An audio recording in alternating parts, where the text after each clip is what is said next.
Hey,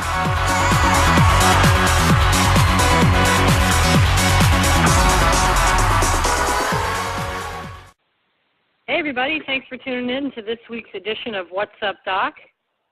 Dr. Funkenberry, what's going on with this season of American Idol? Straight from the land of Lala, here comes the purple doctor. What's going on, everyone? American Idol is,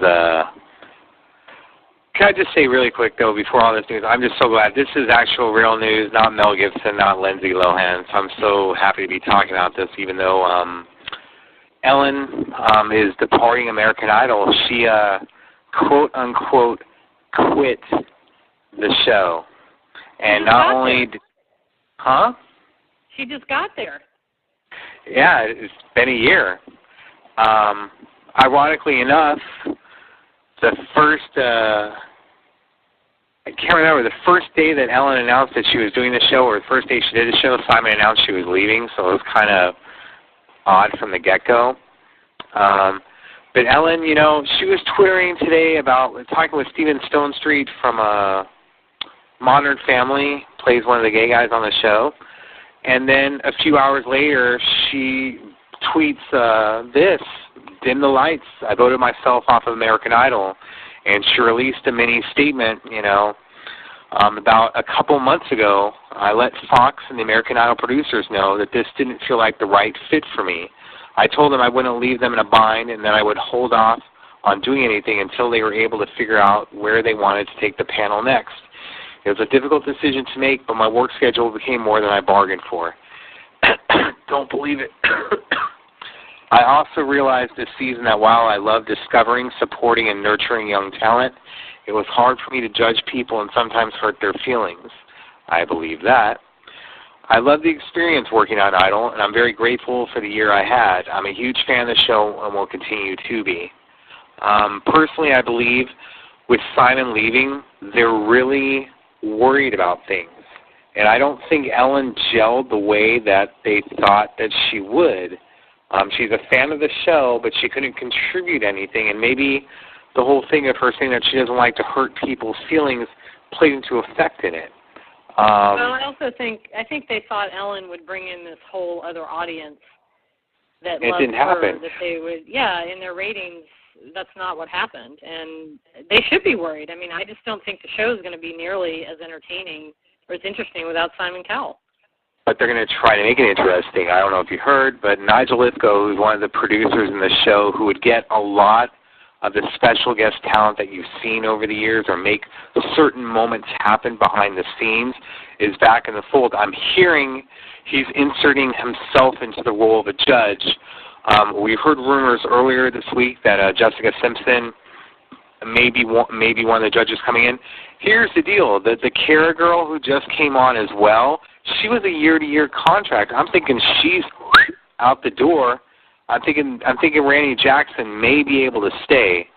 But another word that I'm hearing, and some people are confirming it's true, I won't do that yet, that Jennifer Lopez, J-Lo, is going to be a judge on American Idol. I don't know about that. I mean, well, I guess Paula had a dancing background and a few hits, so I guess J-Lo is kind of like this decade's Paula Abdul. I don't know. I'm hearing Steven Tyler as a host. I don't know about that. Chris Isaac, I'm hearing, is very interested. I met him before, and he is very opinionated. It may not be such a bad pick. Harry Connick Jr., they're thinking of too, but I don't think he's interested. A personal pick of mine, I would pick someone like Phil Collins, who's been around for a year, has a little bit of that British attitude. You know, it's just a swarmy gentleman at times as well. But Simon leaving, as you said, is a huge, huge blow, because without American Idol, without Simon, there really isn't an American Idol, is there? I don't think so. I mean, I don't watch American Idol a ton, but you know, when I do tune in, it's really just to see Simon and, you know, hear what he has to say. Yeah, I mean, it's going to be interesting. Are they going to redo the entire panel? You know, that's what it's looking like. Yeah. I mean, I wouldn't blame them because they got to do something drastic. The ratings are already tanking. I think we're going to see more guest judges than we've ever seen. I think we're going to see stuff we never seen before. I think this is going to be the season where people are going to say Idol jumped the shark. Simon's already going on to a show, X Factor, in the UK. He's basically doing that, and who's to say they couldn't strike a television deal and bring that over to the States and have that over there to where it's done?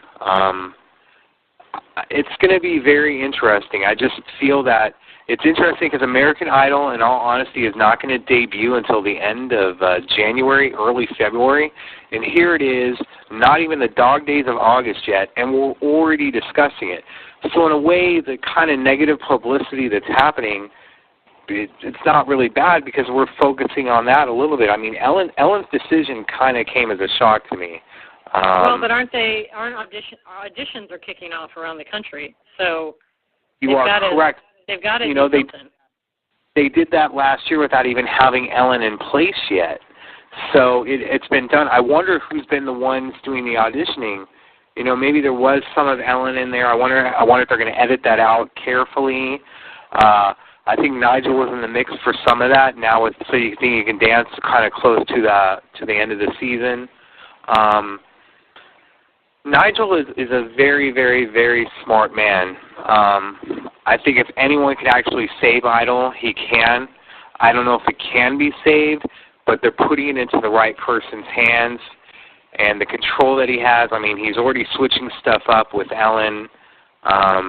Regardless, I do think there was part of her that did want to leave. At the same time, I think that she was such a big fan of the show and liked being part of it that she didn't want to leave, but she understands that's for the betterment of the show of her not being in it. I'm just really surprised. I think that they should kind of have a male judge. I don't know if they're going to go back to the 3-panel system. I think they should have maybe another male judge aside from Randy and Nigel, maybe a former Idol contestant, you know, something like that. Here, Taylor Hicks is available for anything. I saw him pumping my gas. Okay. Well, I like Chris Isaak, but I got to ask, like, okay, who knows who the hell Chris Isaak is? I mean, most people do not know who he is. No one knows who the hell Randy Jackson. Certainly the younger generation doesn't know who they are. And I know you can put an unknown judge on there and it can take off, but Chris Isaak seems like a really boring choice. I'm sorry, but no one knew who the hell Randy Jackson was. You just threw in a few dogs and everyone knew who he was. Maybe Chris Isaac's line could be or something like that. All right. Well, we will. I'm sure that the drama will continue. We'll have to see who they throw in there, at least to get into the auditions, at least these late rounds. And thank you, Nigel. Thank you, Ellen, for giving us something to talk about this week, because I was so not going to talk about Mel Gibson or Lindsay Slowhands again. So it would have been probably a 2-minute What's Up Doc. So thank you guys so much for giving us fodder, and we look forward to the announcements on Monday, who officially is going to be your American Idol judges. Oh, yes. Always interesting. All right. Well, we'll just wrap it up. Thanks, everyone, for tuning in to this week's edition of What's Up, Doc. Have a great weekend. Keep it funky.